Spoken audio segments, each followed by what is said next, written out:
Hi guys, welcome to How to Maximize. In this video, I will show you how to remove Facebook profile from Instagram bio.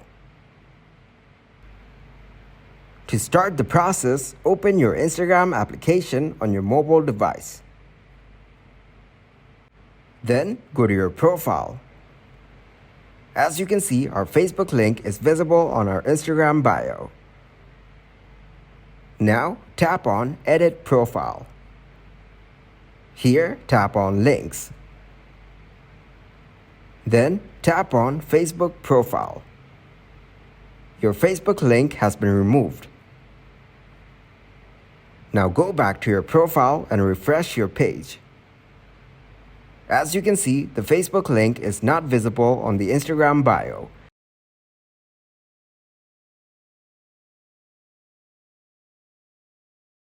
Thanks for watching, and please leave a like, subscribe, and share.